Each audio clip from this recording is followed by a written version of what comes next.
Fazbear Frights, Volume 6, Blackbird, Epilogue 6.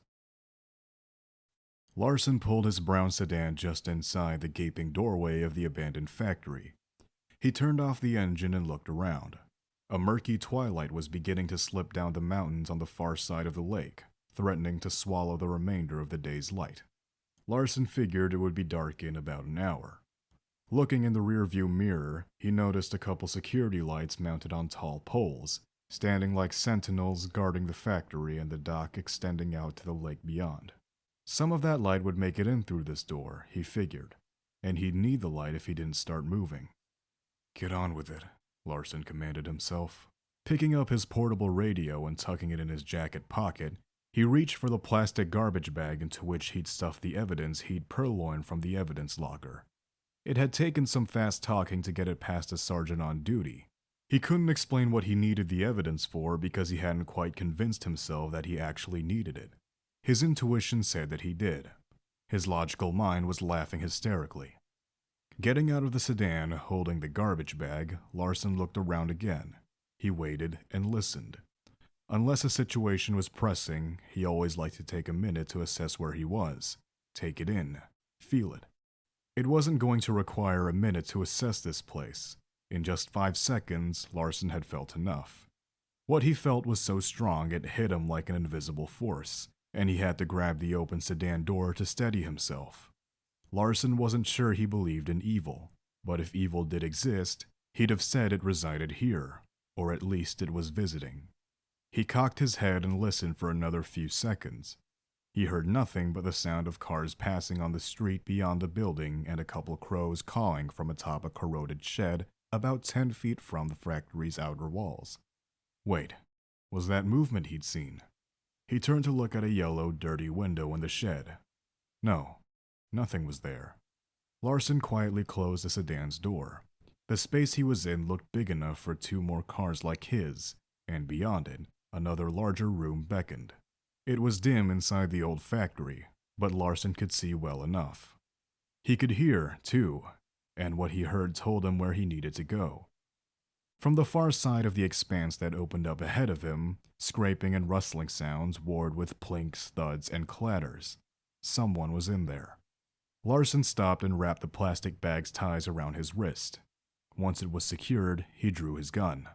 Extending the automatic in front of him, he crept forward. A whisper came from what felt like a few feet away, just up ahead. Larson went rigid. Someone was close enough that he could hear them whisper. Why couldn't he see them? He took a deep breath, steadied himself, then strode to the edge of a huge room dominated by a massive blue trash compactor. The compactor contained a pile of electronic and metal debris, and next to the compactor's chute, his quarry stood. A strange cloaked figure, Larson muttered. Yep. There it was.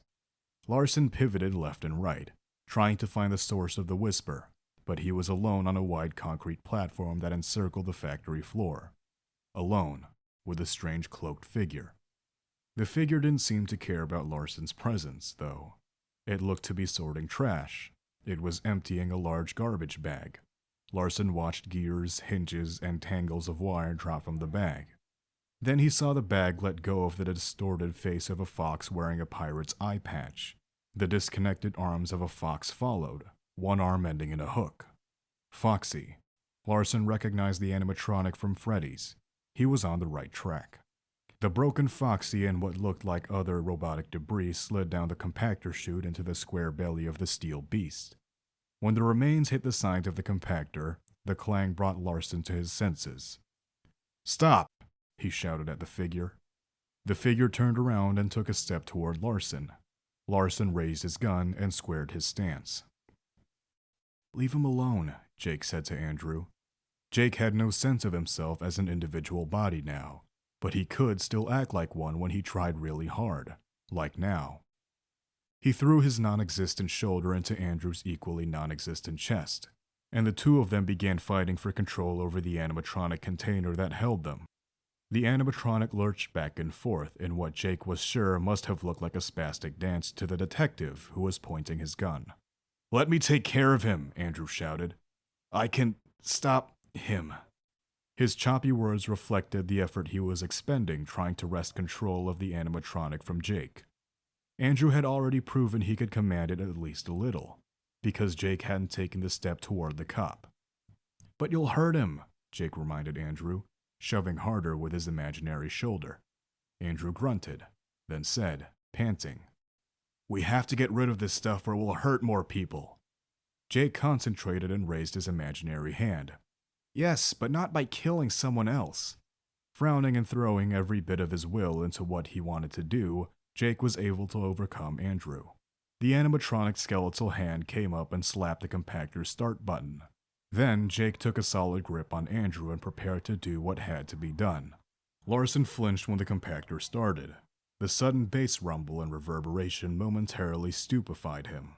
Then, in the quarter second he spent to process that, he got his next shock. The figure threw itself into the chute. From where he stood on the upper platform of the big room, Larson was able to see the endoskeleton of the figure land in the spinning, thrashing heap of metal. Immediately, the parts started to consume the figure as everything churned inside the compactor. A metal press began shoving its way into the writhing mass of junk. Larson started to run toward the chute, but the press plowed through the junk faster than he could cover the yards between him and the switch. It moved steadily, inexorably through the twisted mound with a roaring screech that sounded like a clash between a behemoth and defenseless creatures wailing in their death throes. It looked that way, too.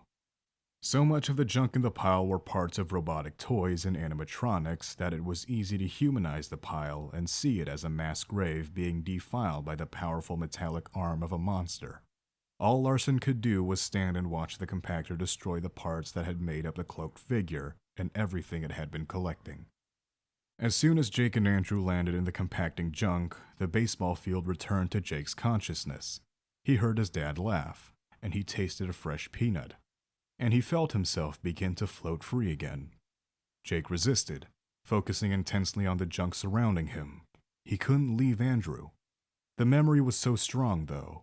Even as he put all his attention on the junk, his dad's face and the warm sun buoyed him. "Andrew, grab my hand," he shouted. Andrew reached up. As soon as he did, he too began to disconnect from the endoskeleton. Jake was so relieved, so thrilled, that he let the memory embrace him again. He and Andrew both began to move away from their physical confines, as if they were being carried by a sleek, swift sailboat toward that wonderful sunny day in the baseball field. But only for a few seconds. Then Andrew was tugged downward. He was being yanked toward the infected robotic parts below. "No!" Jake shouted. He tried to hang on to Andrew, but the force resisting him was too strong. Jake looked down. Below him, a bizarre presence of color and movement was brawling with everything in the compactor, including the animatronic Jake and Andrew were in. This chaotic collection of muddy, brown, dirty yellow, and shocking red pulsed with rage. "Come on, Andrew," Jake called. "I'm trying, but I can't. Something's got me," Andrew called back. Jake felt like he and Andrew were being stretched between two forces. From somewhere beyond this dirty factory, the good feelings of Jake's memory boosted them. From below, density roiled around Andrew, keeping them anchored. Jake thought the density was Andrew's pain. Then he realized he was wrong. It had nothing to do with Andrew. "Andrew," Jake said, "there's something else in here with us." "It's him," Andrew cried out. He sounded terrified. Jake focused harder on his memory. He ate a hot, salty peanut, and he looked into his dad's warm, happy gaze. Larson couldn't move. He was mesmerized by the compacting junk, and by the inexplicable light rising from it. What was that? He realized he was still aiming at the crumpling, deconstructing Stitchwraith and holstered his gun. He rubbed his eyes. Was he seeing things? It looked like a faint aurora borealis was rising up from the convulsing junk. "Yes!" Jake cried. Andrew was breaking loose. Then, out of the nearly fully compressed junk, the contorted but identifiable shape of what looked like a burnt skeletal man thrust upward. With ashy, see-through skin that revealed dried up but still quivering organs, the man-thing looked like a creature from hell. Its limbs broken and bursting through the cracked skin, Its face misshapen, its torso twisted, the creature took shape while Jake watched. When Jake saw the man's bones crack, fold, and reshape into what appeared to be rabbit ears, he yelled, "Andrew, come on!" Rabbit ears unfolded from the back of the creature's skull and stretched upright, and the creature heaved itself toward Andrew. Jake had hold of Andrew, and he was sure all but just the tiniest amount of Andrew's essence was in his grasp. But the creature was trying to keep hold of his friend. "No!" Jake shouted. Jake focused again on his good memory, but this time it didn't loosen Andrew anymore. It just started taking Jake away from Andrew. Jake couldn't let that happen. He wasn't going to allow Andrew to be hurt anymore. Jake had to stay and fight. Blocking out anything good he'd ever felt, Jake anchored himself back into the animatronic. He faced the enemy in the compactor. As soon as Jake released his memory, the creature shifted its attention to Jake. Jake felt the creature claw at him. It felt like he was being mauled and pummeled by a force filled with a never-ending need to inflict pain. But he didn't give in to it. Throwing everything he had into his effort and drawing on the power of his memory, Jake turned himself into a massive bat of intention, and he swung away, knocking Andrew loose from the evil that held him. Andrew, suddenly free, was sucked away, and he vanished. Jake, however, couldn't untangle himself from the relentless rabbit creature. He fell back into the seething junk and was engulfed in blackness. The trash compactor opened, and Larson watched it tip upward and disgorge its flattened mass of broken animatronic and robotic pieces. From above the compactor, what looked like a dying ember fizzled and fell back into the compressed junk. "What just happened?" Larson asked the room. It didn't answer. Larson shook his head and looked around. His gaze landed on a pot with 2 red flowers shaped like starfish. It sat at a tilt against the upper lip of the compactor, unaffected by the pressure that had just smashed through the rest of the bizarre debris the figure had collected. Larson thought about going down the stairs to poke around the compressed junk, but he didn't see the point. Whether he was right or wrong about what just happened, it was done. So he turned and headed back to his sedan. There, he dropped the trash bag he'd carried inside onto the floor next to the sedan. He wasn't sure what to do with it. He planned on using it as a way to communicate to the Stitchwraith, but now. He leaned into his sedan and pulled out a mini tape recorder. "The, Stitchwraith appears to be dead," he said into the recorder. He felt like an idiot. Dead wasn't the right word for what he had just witnessed, was it? And what exactly did he see? He took a breath and spoke into the recorder. "I saw an animatronic with a doll's head and some kind of battery, wearing a hooded trench coat, putting stuff in a trash compactor and pulverizing it. It also destroyed itself. I think the stuff in the compactor came from the Fazbear Entertainment Distribution Center, and also from the site where the serial killer William Afton, the one notorious for wearing a rabbit costume, died." He stopped the recorder and thought for a second. "Oh, what the hell?" He started recording again. "I don't believe in ghosts, but after what I just saw, I'm not so sure about anything anymore. I mean, from where I stood, I swore it looked like the Stitchwraith was an animatronic contraption, and there was some kind of supernatural light coming out of it. Like a ghost? Like the animatronic was haunted by ghosts. Maybe the ghosts were kids Afton killed? Or maybe it was Afton himself." He stopped recording and sighed. Who was going to believe any of this? Tossing the recorder in his sedan, Larson turned his back to the inner part of the factory and looked out through the exterior opening to the lake. The sky above the mountains was tinged with the faintest hint of pink. Maybe he should take Ryan hiking the next time he got to spend time with his son. Behind the unsuspecting Larson, the compacted trash began to move, making a quiet, rustling sound Larson didn't hear. The junk rose from the trash compactor and began to arrange itself into an upright being. As it began to assemble itself, the being sucked in all the remaining junk and debris in the factory. However, it also rejected some of the waste. Just as it started to form, the vaguely man-shaped structure of trash shuddered for a second, and then it ejected a part of itself. A mutilated mass of robotic endoskeleton and crumpled fabric spewed through the air, and landed several feet away. When the rejected detritus hit the concrete, it lay still. The rest of the trash from the compactor continued its transfiguration. It formed itself out of animatronic body parts, but not in any logical way. They were joining all haywire, heads being used as joints, arms as legs, and legs as arms. A torso formed from the hips and chest and belly of 3 animatronics, but each part was put in the wrong place. Hands were inserted at random all over the structure.